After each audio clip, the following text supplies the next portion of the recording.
I stood behind the marble column at the Belfield Hotel ballroom, watching my sister's wedding reception unfold like a performance I had no role in. The column was cold against my back, and I pressed myself closer to it, hoping to disappear entirely. From this angle, I could see everything while remaining invisible to the 200 guests who filled the space with laughter and champagne toasts. My sister Victoria had always been the golden child. At 28, she had secured everything our parents had ever dreamed of for us. A thriving career as a pharmaceutical sales director, a penthouse apartment in downtown Seattle, and now a husband whose family owned half the commercial real estate in the Pacific Northwest. I had received my invitation 3 weeks before the ceremony, a cream-colored card that arrived with no personal note, just my name printed in elegant script alongside a table assignment. Table 37. I had searched for it when I first arrived, weaving through the beautifully decorated space with its cascading floral arrangements and crystal chandeliers. Table 37 turned out to be tucked in the far corner of the ballroom, partially obscured by this very column, with a clear view of absolutely nothing. The other chairs at the table remained empty throughout the cocktail hour. I learned later that Victoria had assigned it to distant cousins who had declined their invitations months ago. So I stood instead, clutching a glass of water that had gone warm in my hand. My dress was simple compared to the designer gowns swirling around me, a navy blue sheath I had purchased on sale 3 months earlier when Victoria finally confirmed I was invited. She had called me on a Tuesday afternoon, her voice bright and busy. "Caroline, I know we have not talked much lately, but family is important. You should be there. I will have someone send you the details." That phone call had been our longest conversation in 2 years. I watched Victoria now, radiant in her custom wedding gown, her dark hair swept into an intricate updo that had probably taken hours to perfect. She moved through the crowd like royalty, her hand resting possessively on her new husband's arm. Gregory was everything she had wanted. Handsome, wealthy, and completely devoted to maintaining the image she had cultivated. They stopped at each table, accepting congratulations and posing for photographs, their smiles never faltering. My parents stood near the head table, beaming with pride. My father had given a toast during dinner, his voice thick with emotion as he spoke about his remarkable daughter and how she had exceeded every expectation.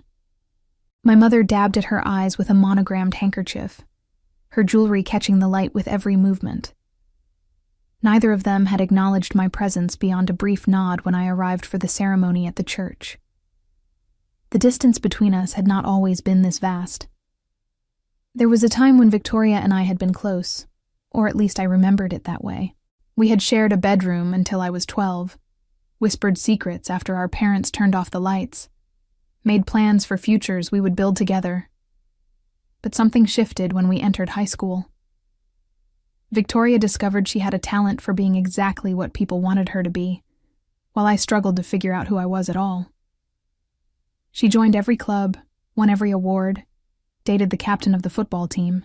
I spent my time in the library, reading books and writing in journals I kept hidden under my mattress. Our parents' attention followed Victoria's trajectory, their praise and pride flowing toward her like water finding its level. I became the backup, the spare, the one they mentioned as an afterthought when people asked about their children. "Victoria is doing wonderfully at her new job," my mother would say at family gatherings. Then, almost as a footnote, "And Caroline is working at that little bookstore downtown." The bookstore was not little. It was a beloved independent shop that had been serving the Seattle community for 40 years, and I had worked my way up to assistant manager. I took pride in my recommendations, in the window displays I created, in the author events I organized. But none of that mattered to my family. Victoria sold pharmaceuticals to hospitals and medical practices, driving a company car and wearing expensive suits. That was success in their eyes. My career was just something to do while I figured out my real life. I shifted my weight, my heels beginning to pinch after hours of standing. A server passed by with a tray of hors d'oeuvres, but he did not see me behind the column. I had stopped trying to flag down the waitstaff after the first hour. It was easier to remain invisible than to watch them look through me as though I were made of glass. Victoria's laughter rang out across the ballroom, clear and bright. She was surrounded by her bridesmaids now, women I recognized from photographs on her social media, but had never actually met. They were all beautiful, all successful, all perfect reflections of the life she had built. I had not been asked to be a bridesmaid. Victoria had explained it simply when I questioned her months ago. The girls all know each other from work and college. It would be awkward for you. The DJ announced the first dance, and the crowd shifted, everyone moving toward the dance floor to watch. I stayed where I was, partially hidden, my back against the cold marble. This was my role in Victoria's perfect day. Present enough to check a box, invisible enough not to disturb the carefully crafted image. I was family, but only in the technical sense. The first dance ended to enthusiastic applause, and the DJ invited other couples to join the newlyweds on the floor. I watched my parents walk out together, my father's hand on my mother's waist, both of them glowing with happiness. The ballroom filled with swirling movement, dresses and suits blending into a kaleidoscope of celebration. I remained motionless behind my column, a statue in navy blue. Terrible spot for watching a wedding, is it not? I jumped at the voice, turning to find a man standing beside me. He was tall, probably in his early 30s, with dark hair and an expression that seemed caught between amusement and sympathy. His suit was perfectly tailored, and there was something about the way he carried himself that suggested confidence without arrogance. He held 2 glasses of champagne, offering one to me. "I saw you standing here alone," he continued when I did not immediately respond. "Thought you might prefer something better than whatever is in that glass." I looked down at my warm water, then back at him. "Thank you, but I am fine." "Are you?" He tilted his head slightly, studying me. "Because from where I am standing, you look like someone who is working very hard at not being noticed." The accuracy of his observation stung. I straightened my shoulders, attempting to look less pathetic than I felt. "I am just enjoying the view." "From behind a column?" He smiled, not unkindly. "Come on, at least take the champagne. It is excellent, and it would be a shame to waste it." I accepted the glass, primarily because refusing felt like it would draw more attention. He clinked his glass gently against mine, a soft sound that was swallowed by the music and conversation surrounding us. "I am Daniel," he said. "And before you ask, no, I do not usually approach random women at weddings, but I also do not usually see someone looking quite as miserable as you do while standing at what is supposed to be a celebration." "I am not miserable," I lied. "Right. You are just really fond of architectural features." He leaned against the column beside me, looking out at the crowd. "Let me guess. Bride's side or groom's side?" "Bride's sister." His eyebrows rose slightly. "And they put you back here?" I requested a quiet spot. Another lie, but I had no intention of explaining my family dynamics to a stranger at my sister's wedding reception. Daniel did not seem convinced, but he did not push. Instead, he surveyed the ballroom with the calm assessment of someone who was accustomed to reading rooms and people. "Your sister seems very happy." "She is." That, at least, was true. Victoria had achieved exactly what she wanted. This wedding was the culmination of years of careful planning and strategic choices. She had selected Gregory the same way she selected everything else in her life, with precision and an eye toward maximum advantage. "What about you?" Daniel asked, his tone casual but his eyes sharp. "Are you happy?" The question caught me off guard. No one in my family had asked me that in years. Happiness was not a metric they considered relevant to my life. They asked Victoria about her happiness constantly, monitored it, made adjustments to ensure she maintained her perfect trajectory. But me? I was just expected to exist on the periphery, grateful for whatever scraps of attention came my way. "I am fine," I said, taking a sip of the champagne. It was excellent, crisp and cold, with bubbles that tickled my throat. "That is not what I asked," I met his gaze, surprised by the directness. There was something in his expression that reminded me of the way I looked at customers at the bookstore when I was trying to find exactly the right book for them. That focused attention that suggested genuine interest, rather than polite obligation. "Why do you care?" I asked, more curious than defensive.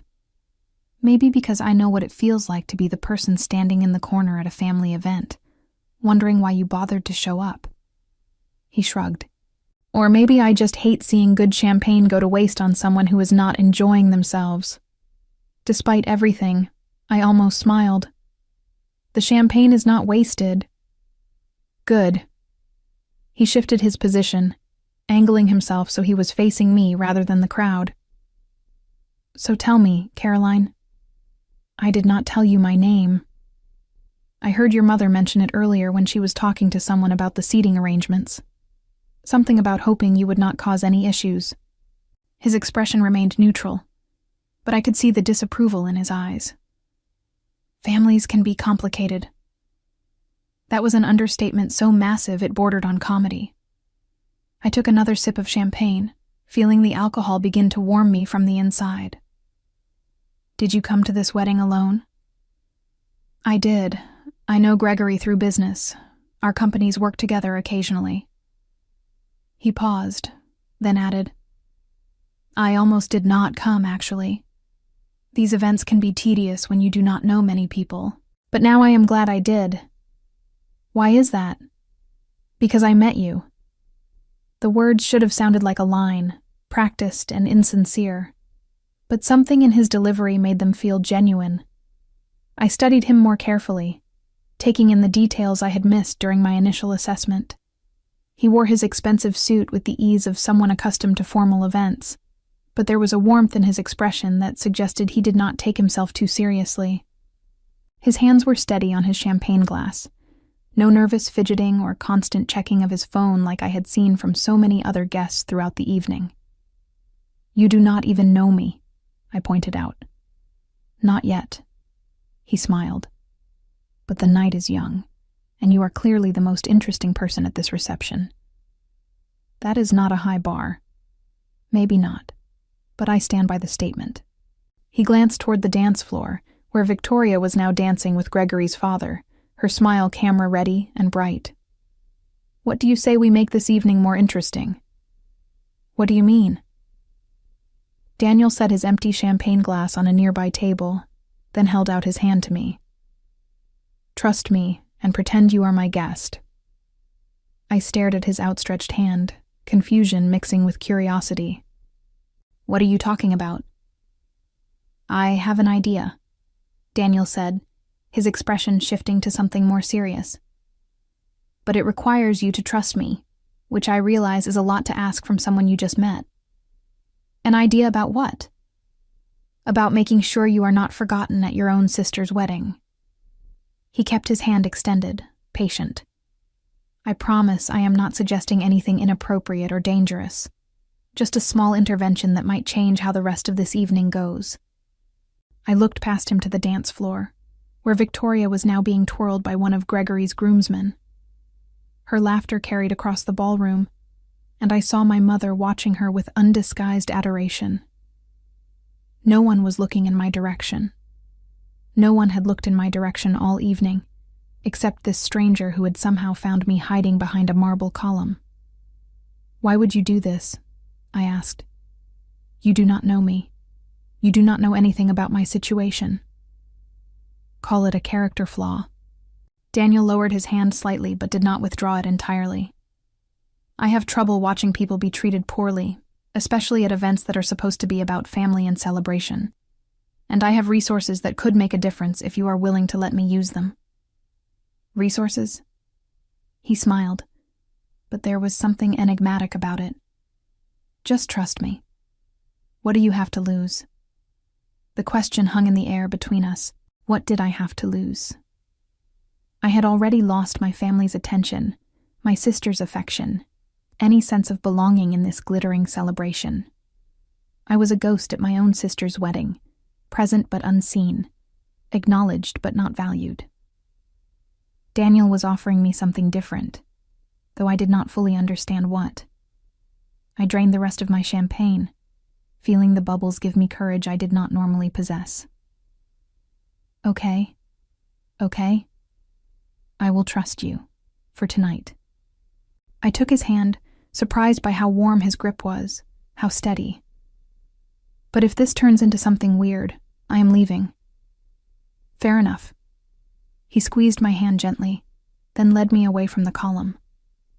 First things first. You need to stop hiding. We walked through the crowd together, and I was acutely aware of his hand in mine, the way people's eyes tracked our movement. Daniel navigated the ballroom with the confidence of someone who knew exactly where he was going, though he had claimed not to know many people here. He stopped at a table near the front, where several people in expensive suits were engaged in animated conversation.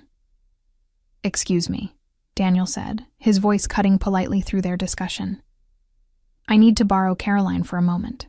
The way he said my name, as though I were important, as though everyone should know who I was, made something in my chest tighten. The people at the table looked at me with new interest, and I saw calculation in their eyes as they tried to place me, to understand my connection to this confident man who commanded attention without apparent effort. We moved on before I could process their reactions. Daniel continued through the ballroom, stopping at several more tables, always introducing me as though I were a valued guest rather than the forgotten sister. Each time people perked up, their expressions shifting from disinterest to curiosity. I saw some of them glance toward the head table where Victoria sat, as if trying to understand the dynamics they had missed. "What are you doing?" I whispered, during a pause in his circuit. "Changing the narrative," he replied simply. "By the end of the evening, people will remember you are here. They will remember your name, and your sister will have to acknowledge you. She still will not care. Maybe not, but at least she will notice." He looked at me seriously. Sometimes that is the first step. Being seen before you can be valued. We approached another group, and Daniel launched into conversation with an ease that suggested years of practice at networking events.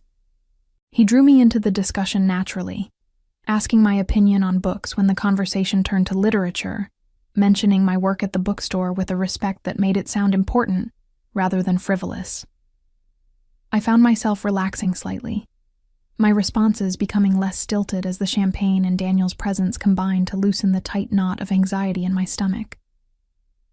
The DJ announced that dinner would be served shortly, and people began returning to their tables. Daniel walked me back toward the corner where table 37 sat in its lonely isolation, but he did not leave me there. Instead, he pulled out one of the empty chairs and sat down across from me. "You cannot sit here," I said. "This is not your table." "I know. My table is up front near the wedding party." He settled into the chair as though he belonged there. "But I like the view better from here." "There is no view from here. That is the point." "I disagree." He looked at me directly. "I think the view is excellent." Before I could respond, a server appeared with our dinner plates. The meal was identical to what everyone else was receiving: herb-crusted salmon with roasted vegetables and wild rice. Daniel thanked the server and began eating, completely at ease in his chosen seat at table 37. I picked at my food, still processing the past 30 minutes. Daniel had appeared out of nowhere and somehow convinced me to let him parade me around the ballroom as though I mattered. Part of me wanted to be angry at the manipulation, but a larger part was simply grateful for the attention, for being treated like a person worthy of notice rather than an obligation to be managed. "So what happens now?" I asked between bites. Daniel looked up from his plate, his expression thoughtful. "Now we wait for the real interesting part of the evening." "Which is?" "You will see." He smiled, and there was something in that smile that suggested he knew more than he was saying. "Trust me, Caroline. The night is far from over, and I think you are going to be surprised by how it ends." Dinner progressed with excruciating slowness. Daniel maintained his position at table 37, seemingly unconcerned about the curious glances from other guests who had noticed his absence from his assigned seat. He engaged me in conversation throughout the meal, asking questions about my life with a genuine interest that felt foreign after years of my family's dismissive attention. "So you studied English literature in college?" he asked, setting down his fork. "I did. University of Washington. Nothing fancy." I pushed a piece of salmon around my plate. My parents wanted me to study business like Victoria, but I could not imagine spending 4 years learning about profit margins and market strategies. "There is nothing wrong with following your passion." Daniel leaned back in his chair, his posture relaxed despite the formal setting. "The world needs people who care about stories and books, not just people who know how to maximize shareholder value. Try telling that to my parents." "I would be happy to." The offer sounded genuine. Sometimes people need to hear things from an outside perspective before they can see value in what is right in front of them. Before I could respond, the DJ's voice boomed through the speakers. "Ladies and gentlemen, if I could have your attention, please. The bride and groom would like to say a few words before we continue with the evening's festivities." The lights dimmed slightly, and a spotlight illuminated the head table. Victoria stood, microphone in hand, Gregory beside her with his arm around her waist. She looked radiant, her smile perfect, her dress catching the light in a way that made her seem almost ethereal. This was her moment, the culmination of months of planning and preparation. "Thank you all so much for being here tonight," Victoria began, her voice steady and confident. "Gregory and I are so grateful to be surrounded by the people who matter most to us. This day has been absolutely perfect, and it is because of all of you," she went on, thanking specific people by name. Her bridesmaids, who had been so supportive during the planning process. Gregory's parents, who had welcomed her into their family with open arms. Her own parents, who had given her every opportunity to become the woman she is today. The list went on, each acknowledgement met with applause and affectionate murmurs from the crowd. I waited, some small part of me hoping she would mention me. We were sisters. She had invited me, however reluctantly. Surely she would at least acknowledge my presence. But she did not. Victoria moved smoothly from her thank yous to a humorous anecdote about how she and Gregory met, and I realized I had been foolish to expect anything different. I was not part of her narrative, not someone who mattered in the story she was telling about her perfect life. Daniel reached across the table and touched my hand briefly. "I am sorry." "For what?" I tried to keep my voice steady. I knew what to expect. "That does not make it hurt less." He was right, though I hated admitting it. I blinked back tears that I refused to let fall. Not here. Not where people might see and judge me for being too emotional or too sensitive. Victoria finished her speech to thunderous applause, and the spotlight faded as the DJ announced a short break before dancing would resume. "Caroline." Daniel's voice was low and serious. "What if I told you I could change what just happened? You cannot change the past." "No, but I can change how people remember this evening, including your sister." He stood, adjusting his suit jacket. "Do you trust me?" "You keep asking me that, because what I am about to do requires your complete trust, and I need to know you are ready." He extended his hand again, the same gesture from earlier, but weighted with new significance. "Take my hand and pretend you are my guest, no matter what happens next. Just follow my lead." The intensity in his expression convinced me more than his words. I placed my hand in his and stood, my heart racing with a mixture of fear and anticipation. Daniel squeezed my fingers gently, then began walking toward the front of the ballroom, pulling me alongside him. People turned to watch us as we moved through the crowd. I saw confusion on some faces, curiosity on others. We passed by table after table until we reached the raised platform where the DJ had set up his equipment. Daniel exchanged a brief word with the DJ, who nodded and handed him the microphone. My stomach dropped.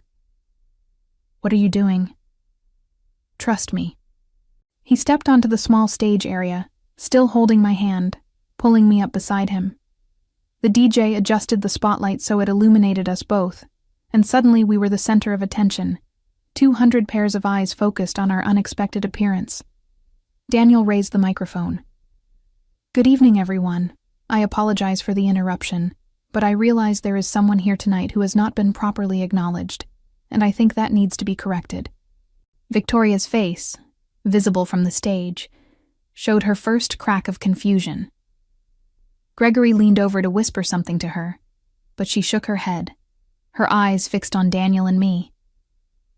"My name is Daniel Westfield," he continued, and I felt a ripple of recognition move through the crowd at the name. "For those who do not know, I am the CEO of Westfield Properties, and Gregory and I have been doing business together for the past several months." Westfield Properties. Even I recognized that name. It was one of the largest commercial real estate development companies in the Pacific Northwest, the kind of organization that shaped skylines and influenced city planning. Daniel was not just some random guest at this wedding. He was someone important, someone whose opinion and presence carried weight. "I came to this wedding alone," Daniel said, his voice carrying clearly through the sound system. "But I was fortunate enough to meet someone this evening who has made the experience memorable. Caroline, the bride's sister, has been absolutely delightful company, and I have to say I am surprised she has been sitting in the back of the room all night when she should be celebrated as part of this family occasion." I felt my face flush as every eye in the ballroom turned to study me with new interest. My parents looked shocked, my mother's hand pressed against her chest. Victoria's expression had shifted from confusion to something that looked suspiciously like panic. Daniel turned to face me, still holding my hand. "Caroline has been telling me about her work at Pemberton Books. Did you all know she manages one of Seattle's most beloved independent bookstores?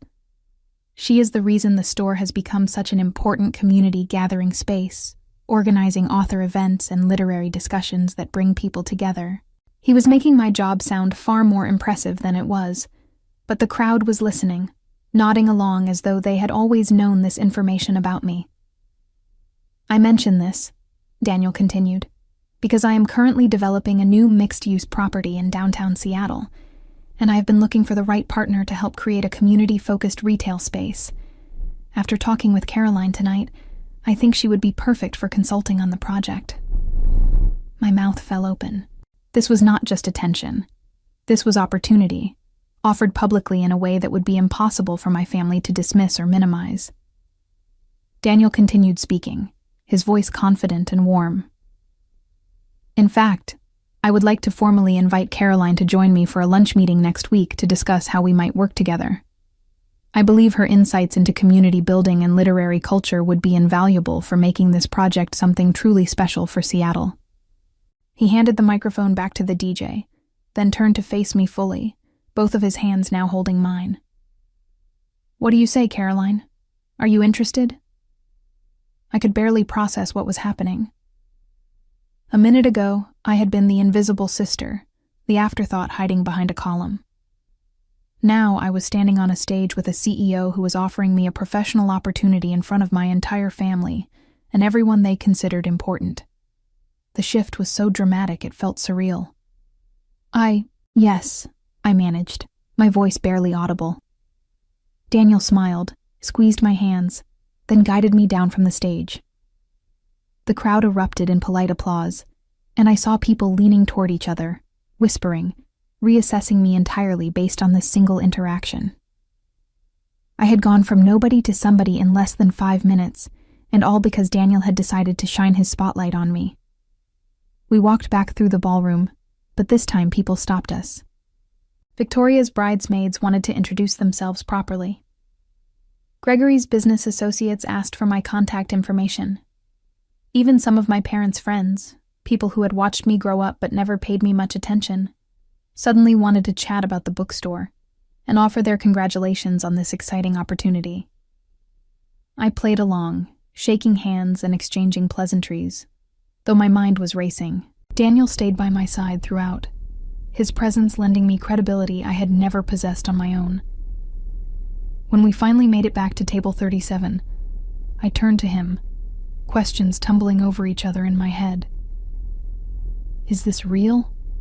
I asked quietly, aware that people were still watching us. "The consulting opportunity, I mean. It is completely real."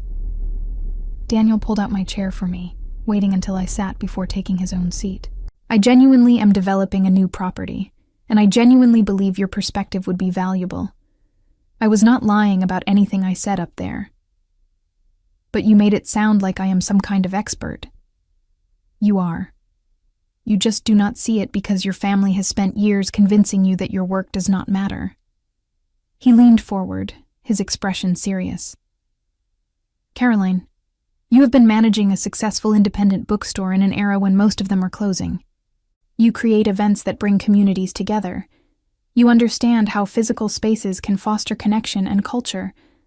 Those are exactly the skills I need for this project. So this was not just about making my sister uncomfortable. Making your sister uncomfortable was a bonus." He smiled, but there was steel underneath it. "The real goal was making sure you were seen and valued, which you deserved from the moment you walked into this reception." Movement near the head table caught my attention. Victoria was standing, her expression tight, speaking urgently to Gregory. She kept glancing in our direction, and I could see the calculation in her eyes. She was trying to figure out how to manage this unexpected development, how to reassert control over a narrative that had suddenly shifted away from her. My father was making his way toward us, weaving between tables with purpose. His face was a mask of forced pleasantness, but I recognized the tension in his shoulders. He stopped at our table, nodding at Daniel with exaggerated politeness. "Daniel, is it? That was quite an unexpected speech." His eyes flicked to me briefly before returning to Daniel. "Caroline, we need to talk." "About what?" I kept my voice level. "About what just happened." He gestured toward the stage. "This is Victoria's wedding, and I think you should have checked with her before accepting such a public proposal. It is a bit inappropriate to draw attention away from the bride on her special day." There it was. The familiar pattern of my family's behavior, wrapped in reasonable-sounding language. I was being blamed for disrupting Victoria's moment, even though I had done nothing but stand next to Daniel while he spoke. The attention he had given me was somehow my fault, my responsibility to manage so as not to overshadow my sister. Daniel stood, his posture shifting subtly. "With all due respect, sir, I was the one who chose to speak. Caroline did not ask for attention. She was simply being gracious enough to accept a legitimate business proposition. Still, this is a family event, and these things should be handled privately." My father's smile was strained. "I am sure you understand." "What I understand is that your daughter spent this entire evening sitting alone in a corner while everyone else celebrated, including her own family." Daniel's voice remained polite, but there was an edge to it now. "I offered her the professional respect she deserved. If that makes people uncomfortable, perhaps you should examine why acknowledging Caroline's value feels like a threat to Victoria's happiness." The silence that followed was thick enough to cut. My father's face reddened, and I saw several nearby guests turning to watch this confrontation unfold. This was not how these events were supposed to go. At family weddings, everyone maintained appearances, swallowed their grievances, pretended everything was perfect. Daniel was breaking those unspoken rules, and my father clearly had no idea how to respond. "Perhaps we should discuss this another time," my father said finally, his tone clipped. He looked at me, and there was something in his expression I could not quite read. Anger, certainly, but also maybe a hint of uncertainty. "Caroline, we will talk later." He walked away, and I released a breath I had not realized I was holding. Daniel sat back down, reaching across the table to touch my hand again. Are you okay?" "I think so." My hands were shaking slightly. That was not how I expected this evening to go. "Are you regretting it?" I thought about the question carefully. Part of me wanted to say yes, wanted to retreat back to my safe invisibility, where I did not make waves or cause problems. But another part of me, a part I had kept buried for years, was thrilled by what had just happened. Daniel had forced my family to see me, to acknowledge that I had value beyond just being Victoria's less successful sister. "No," I said finally. "I do not regret it." "Good." Daniel smiled. "Because the evening is not over yet." "What do you mean?" Before he could answer, the DJ announced that the bride would be throwing her bouquet, inviting all unmarried women to gather near the dance floor. I watched Victoria take her position, bouquet in hand, a practiced smile on her face. Her bridesmaids assembled with the other single women, laughing and jostling each other playfully. "You should join them," Daniel said. "I do not think so." "Why not? You are unmarried. You are eligible. And I think it would make an interesting statement." He stood, pulling me to my feet. "Come on, let us see how this plays out." "Daniel, I really do not want to." But he was already guiding me toward the group, and I found myself swept along by his momentum and the champagne and the surreal nature of the entire evening. I stood at the edge of the group of women gathered for the bouquet toss, feeling conspicuously out of place. Victoria's bridesmaids dominated the front row, their designer dresses and perfect hair making them look like they had stepped out of a magazine spread. I hung back, not wanting to participate, but also not wanting to appear rude by walking away. Victoria climbed onto a small platform the staff had set up, her bouquet held high. She surveyed the assembled women with an expression I knew well, that look of calculated assessment she used when evaluating situations for maximum advantage. Her eyes landed on me, and something flickered across her face. Surprise, maybe, or irritation that I had dared to join the group. "Are we ready?" Victoria called out, her voice bright and performative. The crowd cheered encouragement. She turned her back to us, counting down from 3. On 1, she tossed the bouquet over her shoulder in a high arc. I watched it tumble through the air, ribbons trailing, white roses and greenery spinning in the light. It seemed to move in slow motion, and I tracked its path with detached interest. It was heading toward the front row, where the bridesmaids were positioned with their arms raised, ready to catch. But then one of the bridesmaids, a tall blonde in champagne silk, stumbled backward in her heels. She bumped into the woman beside her, creating a domino effect that disrupted the entire front row. The bouquet sailed past their outstretched hands and continued toward the back of the group. Toward me. I raised my hands instinctively, more to protect my face than to catch, but the bouquet landed in my arms as neatly as if someone had placed it there deliberately. The stems were cool against my skin, the flowers still fresh and fragrant. A beat of stunned silence followed, then the crowd erupted in applause and laughter. I stood frozen, holding the bouquet, while Victoria's bridesmaids turned to stare at me with expressions ranging from confusion to barely concealed irritation. Someone pushed me forward, and suddenly I was at the front of the group, visible to everyone in the ballroom. Daniel was there immediately, grinning. "Well, that is interesting timing." Victoria's smile had gone rigid. She climbed down from the platform and approached me, her movements measured and controlled. Up close, I could see the strain around her eyes, the tightness in her jaw that suggested she was working hard to maintain her composure. "Caroline," she said, her voice pitched just loud enough for nearby guests to hear. "What a surprise. Just lucky, I guess." I held up the bouquet, unsure what else to do with it. "Yes, lucky." Victoria's gaze flicked to Daniel, then back to me. "We should talk, privately." "Now?" I glanced around at the crowd still watching us. "Is that appropriate?" This is your reception. The subtle jab landed. Victoria's smile tightened further, but she could not abandon her gracious bride persona in front of so many witnesses. Of course.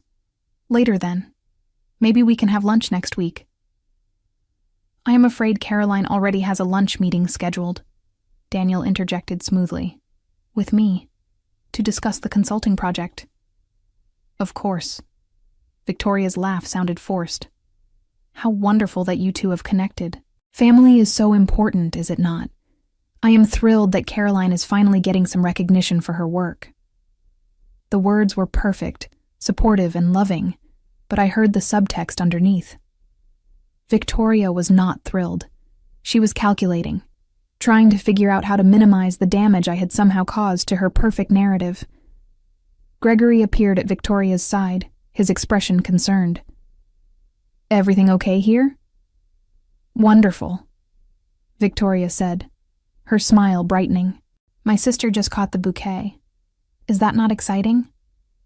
Gregory looked at me as though seeing me for the first time all evening. Caroline, right? Congratulations. And that business opportunity Daniel mentioned sounds fantastic. We should all get together sometime, compare notes about working with this guy. He clapped Daniel on the shoulder with easy familiarity, and I realized that Gregory probably had no idea about the family dynamics at play. To him, I was just Victoria's sister, another family member who deserved polite acknowledgement.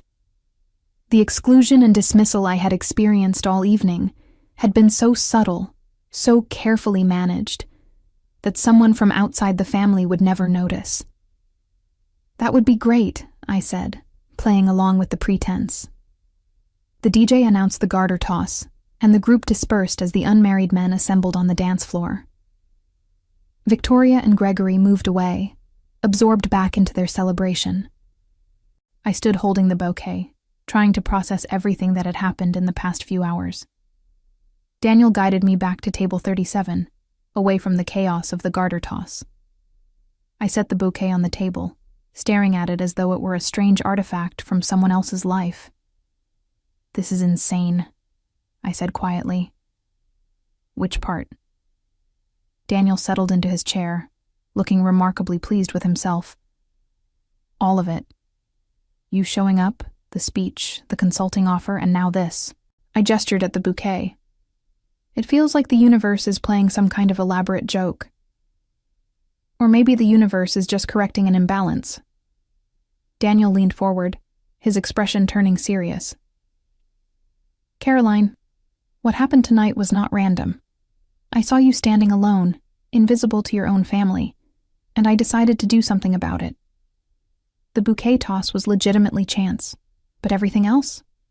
That was intentional. But why? You do not know me. Why would you care about my family situation? Daniel was quiet for a moment, studying me with an intensity that made me uncomfortable. Because about 5 years ago, I was at a similar family event. My older brother's wedding, actually. I had just started my company, taking a huge risk by leaving the family business to strike out on my own. My father spent the entire evening telling everyone how disappointed he was in my choices, how I was throwing away my future for some foolish entrepreneurial fantasy. He paused, his jaw tightening at the memory. I spent most of that wedding in a corner, avoiding my family, feeling like a failure. And not one person came to talk to me. Not one person suggested that maybe my father was wrong, that maybe I had value independent of his approval. I vowed that if I ever saw someone in a similar situation, I would do something about it. So this is about your brother's wedding? This is about recognizing when someone deserves better than what they are getting. He smiled, but there was sadness in it. Your family has convinced you that you do not matter, Caroline, but they are wrong. And I wanted to make sure you knew that, even if it disrupted their perfect celebration. The music swelled as the garter toss concluded, and guests began returning to the dance floor. Victoria and Gregory were in the center of it all, dancing again, their moment of concern about me apparently forgotten. My parents had rejoined their friends, no doubt already crafting a narrative about how my unexpected prominence tonight was somehow part of their plan all along. What happens now? I asked Daniel. Now you have choices. He stood, offering his hand once more. You can go back to being invisible, or you can embrace the fact that people saw you tonight. Really saw you. And some of them might actually care. I looked at his extended hand, thinking about everything that had changed in the past few hours. I thought about the years I had spent making myself small, accommodating my family's narrative, accepting their diminished view of my worth. And I thought about how it felt to stand on that stage, to hear Daniel describe my work with respect, to catch a bouquet that symbolized possibility. I took his hand. The reception continued around us, but I felt like I was watching it from a great distance, separated from the celebration by an invisible barrier that Daniel had somehow created. He led me to the dance floor, and despite my protests that I was not a good dancer, he pulled me into an easy waltz that required little skill, but projected confidence to anyone watching. They are all staring at us, I murmured, acutely aware of the attention. Let them stare. Daniel's hand was steady on my waist, guiding me through the steps. You have spent the entire evening trying to disappear. It is time they remembered you exist. Over his shoulder, I could see Victoria dancing with one of Gregory's groomsmen. She kept glancing in our direction, her expression carefully neutral, but her body language tense. My mother stood near the edge of the dance floor, talking animatedly with several other women, but her eyes tracked my movements with an intensity that made me nervous. When the song ended, Daniel did not release me immediately. Instead, he leaned in close enough that only I could hear him. Are you ready for the real surprise? There is more? There is always more. He smiled mysteriously. Come with me. We left the ballroom through a side door, entering a quiet hallway that led to the hotel's administrative offices. Daniel seemed to know exactly where he was going, and I followed, my heart pounding with a mixture of anxiety and anticipation. He stopped at a door marked private and knocked twice. The door opened to reveal a small conference room that had been converted into a temporary office space. Inside, a woman in an elegant pantsuit sat at a table covered with papers and a laptop. She looked up as we entered, her expression professional but warm. Caroline, this is Jennifer, my executive assistant. Daniel gestured between us. Jennifer has been helping me with something special tonight. It is nice to meet you, Jennifer said, standing to shake my hand. Daniel has told me a lot about you. He has? I looked between them, confused. We only met a few hours ago. True, but I am a quick study. Daniel pulled out a chair for me at the table. Caroline, I need to tell you something, and I need you to keep an open mind while I explain. My stomach twisted. This sounds ominous. It is not ominous. It is just complicated. He sat down across from me, his expression more serious than I had seen it all evening. When I said I came to this wedding because I do business with Gregory, that was true. But it was not the whole truth. What do you mean? I mean, I specifically came to this wedding because I knew you would be here. He held up a hand before I could interrupt. Let me explain. 3 weeks ago, Gregory was showing me some preliminary designs for a project we are collaborating on. His office is in a building that overlooks the street where your bookstore is located. I saw you through the window, talking with customers, arranging a display. You looked genuinely happy, engaged with what you were doing. He paused, gathering his thoughts. I asked Gregory about the bookstore, and he mentioned it was owned by someone he was connected to through his wife. That started a conversation about Victoria and their upcoming wedding, and he mentioned in passing that her sister worked there. He said it so dismissively, like it was barely worth noting, that it stuck with me. So you came to the wedding to meet me? The idea seemed absurd. I came to the wedding to see if my instinct was correct. Daniel leaned forward.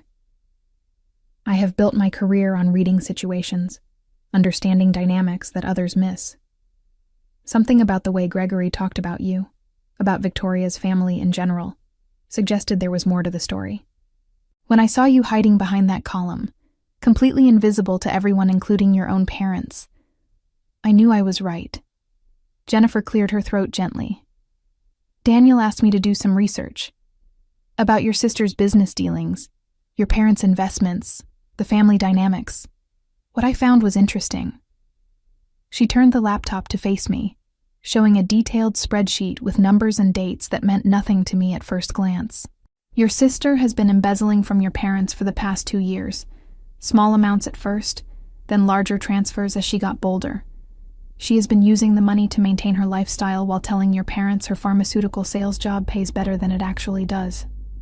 I stared at the screen, my mind struggling to process this information. How do you know this? Because your mother mentioned their accountant by name during the reception, Daniel said. Jennifer has connections in the financial sector. It took her about 2 hours to confirm what I suspected based on things Gregory had inadvertently mentioned about Victoria's spending habits versus her actual income. Why are you telling me this? My voice sounded distant to my own ears. Because you deserve to know the truth about your family. Daniel's expression was intense. And because knowledge is power, especially when your family has spent years diminishing you. I sat in stunned silence, staring at the evidence Jennifer had compiled. Bank statements, transaction records, a paper trail that painted a very different picture of Victoria than the successful, put-together woman everyone celebrated tonight. My perfect sister, the golden child, had been stealing from our parents to fund her perfect life. This does not make sense, I said finally. Victoria has a good job. Why would she need to steal? Because good is not enough for her. Daniel's voice was matter-of-fact. Everything about Victoria is about appearances, about maintaining an image. Real success takes time and hard work, but she wanted the appearance of success immediately, so she took shortcuts. Jennifer tapped on the laptop, pulling up another document. This is particularly interesting. 3 months ago, Victoria transferred a significant amount of money from your parents' investment account to pay for wedding expenses. She told your parents the money was a loan from Gregory's family, when in fact she just stole it. My parents do not know. I thought about all the pride in my father's voice during his toast, the way my mother had beamed at Victoria throughout the evening. They have no idea, Jennifer confirmed. Their accountant discovered the discrepancies last week and has been trying to reach them, but Victoria intercepted the messages. She has been delaying the conversation, hoping to figure out a way to cover her tracks. Daniel leaned back in his chair, watching me carefully. Caroline, I am giving you this information because I think you deserve to know the truth. But what you do with it is entirely your decision. You can confront Victoria, tell your parents, or walk away and let it all play out naturally. Why do you care? The question burst out of me, sharper than I intended. You showed up at this wedding, made me visible, offered me a job opportunity, and now you are telling me my sister is a criminal. What do you get out of this? What do I get out of this? Daniel's expression softened.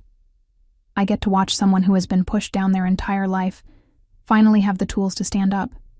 I get to disrupt a system that rewards the wrong people for the wrong reasons. And honestly, I get satisfaction from knowing I made a difference. That sounds too altruistic to be real. Maybe it is. He shrugged. Or maybe I just really hate watching good people be treated poorly by their families. My therapist would probably say I have unresolved issues with my own father that I am projecting onto your situation. Either way, the information is real, and the choice is yours. I looked at the laptop screen again, at the numbers that represented my sister's betrayal, not just of our parents, but of the entire image she had cultivated. Victoria had built her perfect life on a foundation of lies and theft, and everyone had believed her because she was so good at performing success. What would you do? I asked Daniel. If you were me? I would make sure Victoria understood that she is not as clever as she thinks she is. His eyes held a hint of steel. but I would do it in a way that gave your parents the dignity of discovering the truth themselves, rather than learning it through a public confrontation. Jennifer pulled out a folder from her bag and slid it across the table to me. Everything you need is in here. Copies of the transaction records, the accountant's contact information, and a timeline of when each theft occurred. If you choose to use it, give it to your parents after the honeymoon. Let them have their moment of happiness before their world falls apart. I took the folder, feeling its weight in my hands. This was more than just information. This was ammunition. A weapon I could use to destroy Victoria's carefully constructed life. The same sister who had excluded me from her wedding party, seated me behind a column, never once acknowledged my existence all evening, now had her entire future in my hands. I need to think about this, I said, standing up. The folder felt like it was burning through my skin. Of course. Daniel stood as well. Take all the time you need. The information will be just as valid tomorrow as it is tonight. We returned to the ballroom, where the reception was winding down. Many guests had already left, and the remaining people clustered in small groups, finishing their drinks and saying goodbyes. Victoria and Gregory were by the exit, thanking people as they departed, still playing their role as the perfect couple. Daniel walked me to the coat check, where I retrieved my jacket and the bridesmaid gift bag that Victoria had left for all the women in the family. Inside was a silk scarf, probably expensive, certainly impersonal. I held it in one hand and the folder Jennifer had given me in the other, weighing them against each other like competing versions of my future. You do not have to decide tonight, Daniel said quietly. But you do have to decide who you want to be going forward. The person who stays invisible to keep the peace, or the person who demands to be seen. Those are not the only two options. True, but in my experience, they are the two most common. He handed me a business card with his personal cell phone number written on the back. Call me when you are ready to talk about the consulting project, or when you just need to talk, period. Either way, I meant what I said earlier. This connection is real. I slipped the card into my jacket pocket along with the folder, then looked back at Victoria one last time. She caught my gaze across the ballroom and smiled, a brittle expression that did not reach her eyes. She knew something had changed tonight, but not the full extent of it. Not yet. I did not call my parents immediately. I did not confront Victoria the next morning, or create a scene that would give her ammunition to paint me as bitter or jealous. Instead, I waited. I went to work at the bookstore, organized inventory, helped customers find the perfect books, and thought about what kind of person I wanted to be when I finally wielded the power I now possessed. 3 days after the wedding, I met with Daniel at his downtown office. The space was modern and impressive, floor-to-ceiling windows offering views of Elliott Bay and the surrounding city. He greeted me warmly, introducing me to several members of his development team and walking me through the preliminary designs for the mixed-use property he had mentioned at the reception. The project was real.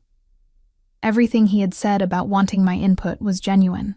We spent 2 hours discussing how to create retail spaces that fostered community connection, how to integrate literary and artistic elements into commercial design.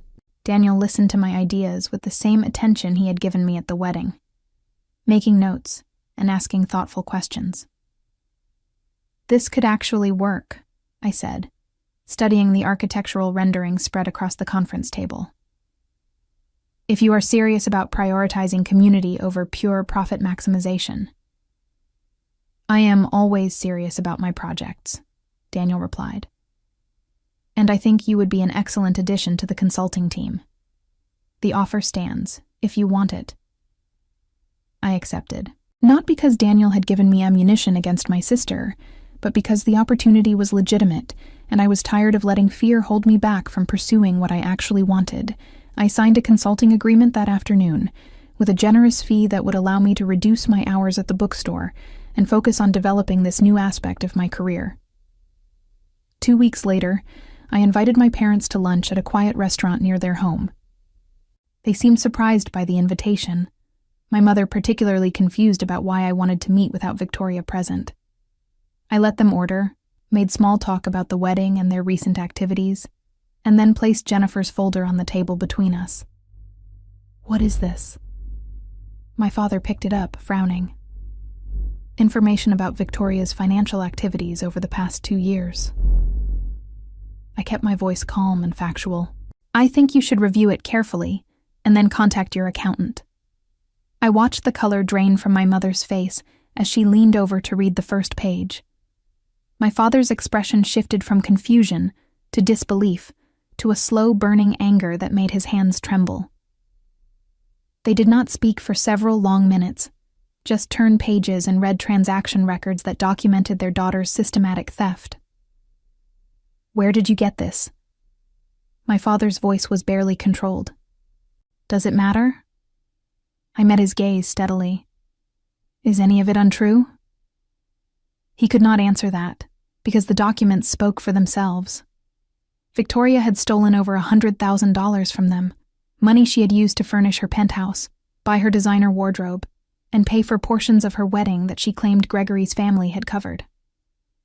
"Why are you showing us this?"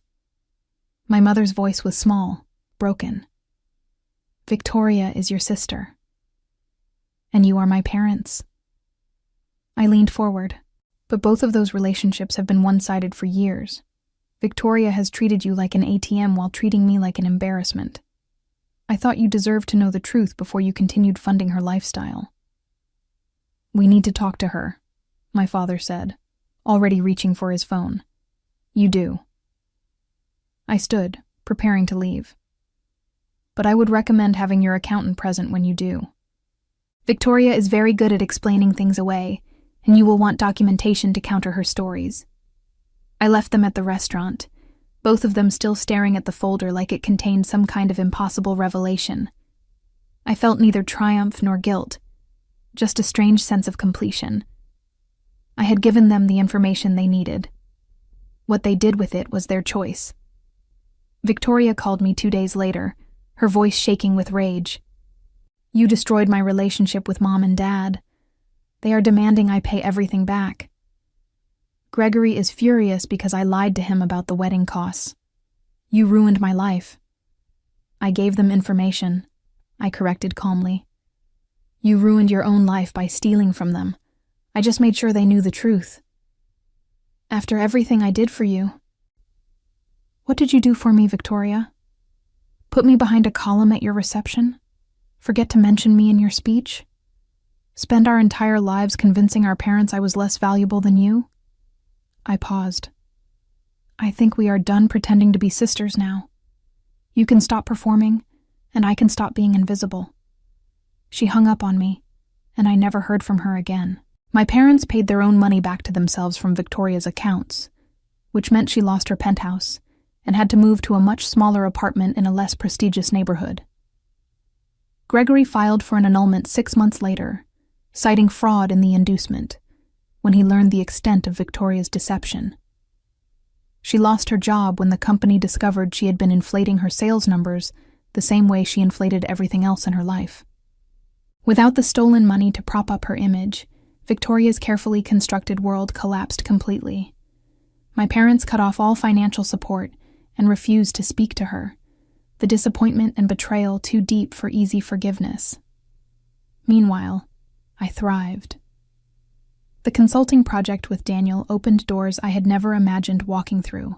I became known in Seattle's development community as someone who understood how to create spaces that served communities rather than just extracting profit from them. My work at the bookstore evolved into something bigger, and within a year I was offered a position directing cultural programming for an entire district of the city. Daniel and I remained close, though our relationship never became romantic. He had been right that night at the wedding. Sometimes what people need most is just to be seen, truly seen, by someone who recognizes their value. Looking back on that evening when I stood behind a marble column, invisible and forgotten, I understood that Daniel had not rescued me. He had simply held up a mirror that forced everyone else to see what had been there all along. The revenge I took on Victoria was not about destroying her. It was about refusing to remain invisible while she built her empire on lies. Sometimes the greatest revenge is simply insisting on being valued for exactly who you are, and walking away from anyone who suggests you deserve less.